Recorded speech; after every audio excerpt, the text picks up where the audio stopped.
Environmental chemistry, क्या हम शुरू कर सकते हैं? जल्दी से बताओ, कैन वी स्टार्ट? और मैं आपको गारंटी दे सकता हूं कि आपने इससे अच्छे तरीके से एनवायरमेंटल केमिस्ट्री कभी नहीं पढ़ा होगा, गारंटी दे सकता हूं। ठीक है, तो चलिए एनवायरमेंटल केमिस्ट्री को शुरू करते हैं। और मेरी आपसे रिक्वेस्ट है कि जो बच्चे हैं, जो आपके दोस्त हैं, उनको आप कॉल करके बोलो कि आ जाओ फटाफट से, मजा आ जाएगा। एनवायरमेंटल केमिस्ट्री को शुरू कर रहे हैं। Let's start environmental chemistry, one shot में उसको खत्म करेंगे। और मेरा बच्चा पार्टी एकदम तैयार है, मुझे पता है। चलिए शुरू करते हैं। सबसे पहले तो देखो भैया, ऐसा है, अगर हम लोगों को ये लगता है कि हम कुछ भी करेंगे तो भी जिंदा रहेंगे, तो ये गलत है।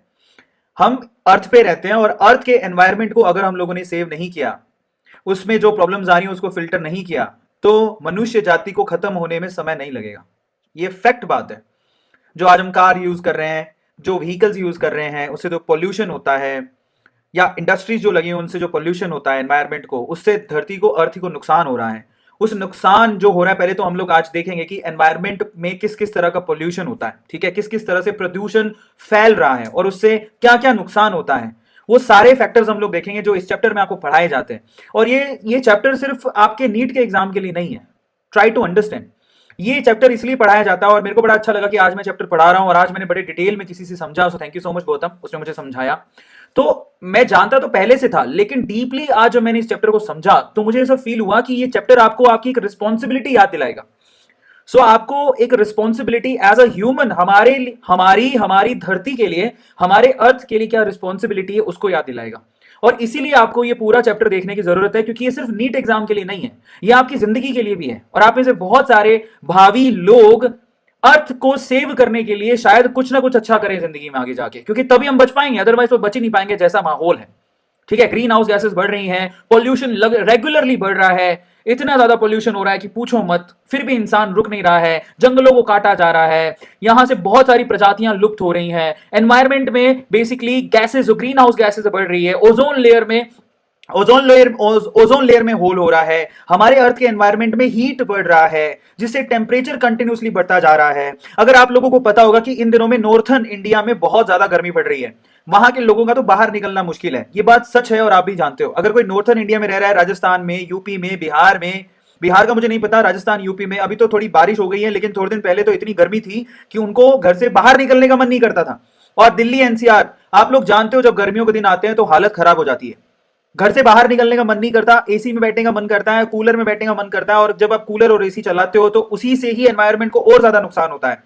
तो हम लोग अगर सोच रहे हैं हम अपने आप को बचा रहे हैं एसी चला के, तो बच्चों आप और ज्यादा नुकसान कर रहे हो अर्थ का, और उससे टेम्परेचर बढ़ते ही जाएगा। और ये पूरा चैप्टर उसी के बिहाफ पे है, जो मैं आप लोगों को आज पूरी जिप से, पूरे मोशन से दिखाने की कोशिश करूंगा। कोई रट्टाफिकेशन नहीं है, आपको फील करवाऊंगा कि इस चैप्टर किसकी कौन से बिहाफ पे लिखा गया है, और जिससे आपको फील हो कि नहीं यार, हमें अपने एनवायरनमेंट को बचाना पड़ेगा अगर हमें जिंदा रहना है। तो ये चैप्टर सिर्फ नीट के बच्चों के लिए नहीं है। मैं ये नीट के बच्चों के जो माँ बाप है उनको भी देखना चाहिए, जो आपके जूनियर्स हैं उनको भी देखना चाहिए। ये नॉलेजेबल चैप्टर है, जिसे हर एक बच्चे को शेयर करना है, आगे तक लेके जाना है, ताकि हर एक समझ सके अपनी रिस्पॉन्सिबिलिटी। तो चलिए इस चैप्टर को शुरू करते हैं।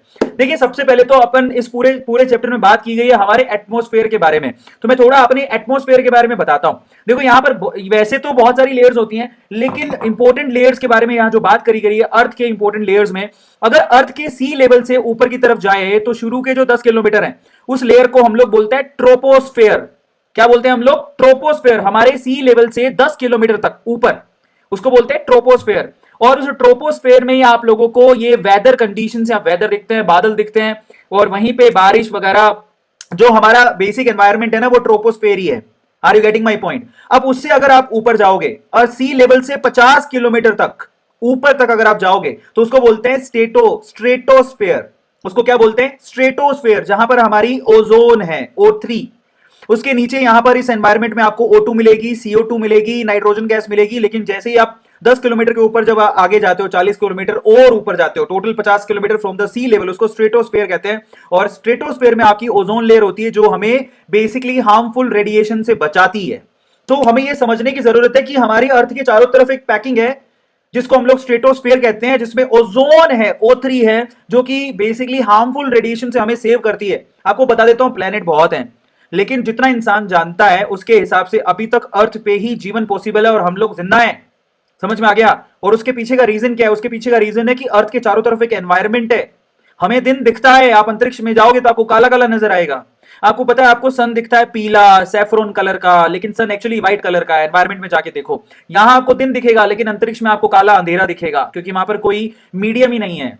और इस एटमोस्फेयर की वजह से, जो चारों तरफ जो लेयर है उनकी वजह से ही हम यहां पर जी पा रहे हैं, जिंदा हैं। अदरवाइज कब के ही खत्म हो चुके होते। आपको ये तो पता होगा ना कि अंतरिक्ष में इंसान नॉर्मल कपड़ों में जा ही नहीं सकता। आप ट्राई करके देखना कभी, पता नहीं मौका मिलेगा कि नहीं मिलेगा, लेकिन सच बता रहा हूं, जिस वक्त आप अंतरिक्ष में बिना बिना वो जो सूट होता है जिसको बोलते हैं एस्ट्रोनॉट का सूट, जो कि 1.2 मिलियन का आता है, वो बिना कपड़े पहने आपको छोड़ दिया जाए ना स्पेस में, तो आप 2 मिनट के अंदर मर जाओगे। मतलब अंतरिक्ष में तो खुद में ही जीवन पॉसिबल नहीं है बिना सूट बूट के, और यहां पर आप खुले मुंह से सांस ले पा रहे हो। उसके पीछे का रीजन है आपका एटमोस्फेयर, उसके पीछे का रीजन है ये टोपोस्फेयर, उसके पीछे का रीजन है स्ट्रेटोस्फेयर। और हम लोग इसी परत को, जो सुरक्षा की परत है, उसी को ही नुकसान पहुंचाने की कोशिश कर रहे हैं। यही परत को इंसान खाए जा रहा है, खाए जा रहा है। अरे बेवकूफों, अगर ये खत्म हो गई तो हम लोग जिंदा ही नहीं बचे।